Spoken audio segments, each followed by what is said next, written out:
Now let's talk about the final points that some senators are going to raise when it comes to Matt Gaetz as an excuse not to vote for him.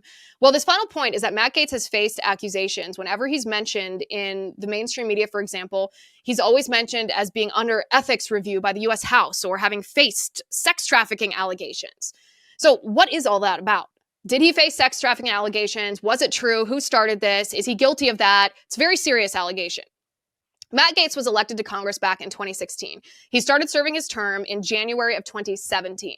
Now, people in Washington, D.C. don't like Matt Gaetz. They don't like him personally. He was kind of a playboy. They don't love that. Sort of weird-looking character. He's kind of obnoxious. They don't like that. He's not a well-liked person. Immediately, though, he started to stand out, even though he was a freshman, because he was a fighter for Trump right off the bat, a fighter against the establishment.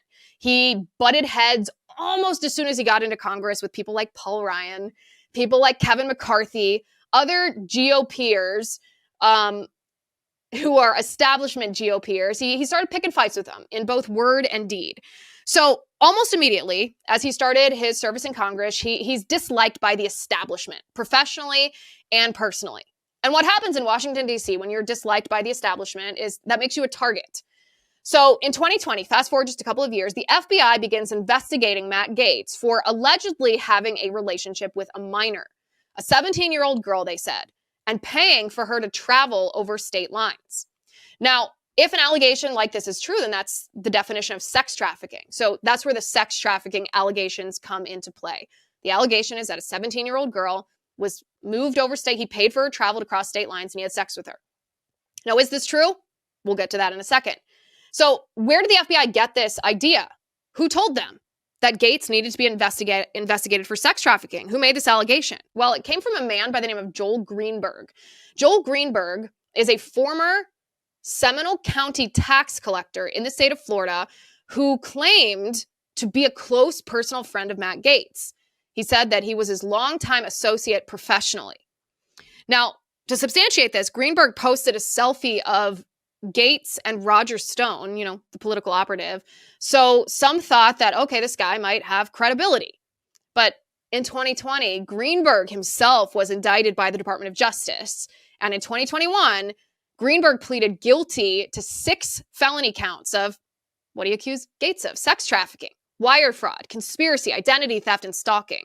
He's currently carrying out an 11-year sentence. Suffice to say, this guy, Joel Greenberg, is not a good guy at all. So what happens in the wake of this? Well, Gaetz was investigated by the Department of Justice for 2 years over the claims that Greenberg made about Gaetz. And along the way, there's a weird tangent here. Along the way, Gaetz says that he and his dad were the victims or were targeted for extortion. Somebody tried to extort his father for $25 million. At the time that Gaetz came out and made this extortion scheme public, a lot of people were like, what is he talking about? What is going on? Well, guess what? Gaetz was right. That's exactly what happened. A businessman by the name of Stephen Alford, he's 62 years old, told Gaetz's dad that he could essentially make the DOJ investigation of Gaetz go away if Gaetz's dad paid him $25 million. The dictionary definition of extortion. Well, Gaetz and his dad instead cooperated with the local FBI office, and it resulted in Alford's arrest, and he pled guilty to extortion. So now we're at 2022. The Department of Justice, Joe Biden's Department of Justice, announced that they would not be bringing any charges against Gaetz. Remember, all this time, the allegations were never charges against Gaetz. They were allegations that a private citizen made that resulted in a Department of Justice investigation, an investigation that ultimately did not bring any charges against Gaetz. In fact, they closed the investigation. Why?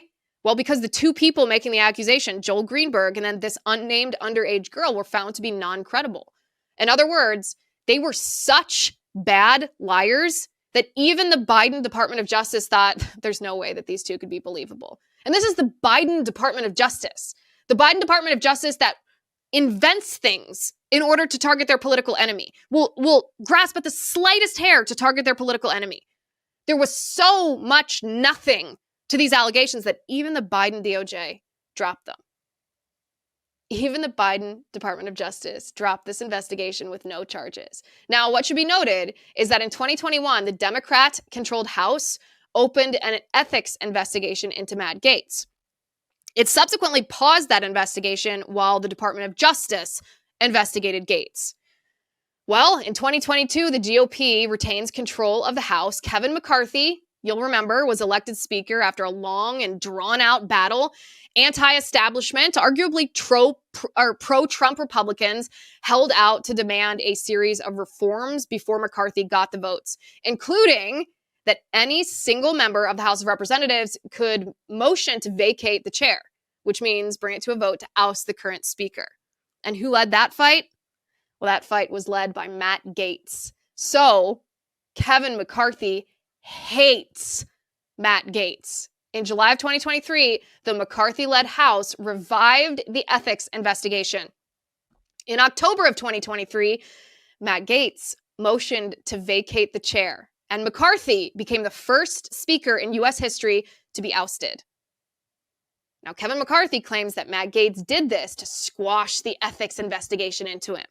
Gaetz claims it's because McCarthy was failing to uphold his promises. And now here we are in 2024. Matt Gaetz is nominated by President-elect Trump to be Attorney General of the Department of Justice of the United States of America. Matt Gaetz resigns from the U.S. Congress, and according to House rules, that means the ethics investigation cannot be released publicly. So what do we make of these accusations against Matt Gaetz?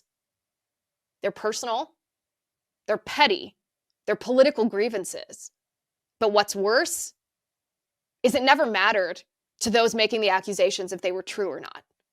It never mattered if he got his day in court. It never mattered if he was officially found guilty or not guilty. The goal of these accusations from the beginning was character assassination of the worst kind. A smear campaign from the depths of hell. And just like when Twitter of old banned Alex Jones from the platform because those that ran Twitter knew that a lot of mainstream conservatives wouldn't want to come to Alex Jones's defense because he was saying a lot of crazy stuff about Sandy Hook, and we didn't want to be associated with that. So they used Alex Jones to move the Overton window. They thought if we can silence Alex Jones, then the next person we silence is going to come a little easier and a little easier until mainstream conservatives are silenced too. That's what's happening with Matt Gaetz. They're counting on you not coming to Matt Gaetz's defense because he's got kind of weird eyebrows. He's kind of promiscuous and everyone knew it. He's a disruptor. He's an attack dog. He's obnoxious. But let me tell you, if we don't debunk this, not only is it our moral duty to do so if someone's facing a false accusation, but make no mistake, if we don't debunk this now, the Overton window will move closer and closer to us. And this could happen to any one of us too. Matt Gaetz is a disruptor. People have concerns about things he says and things he does, and I share some of those concerns. But this is not a time to put nice people in charge of corrupt institutions.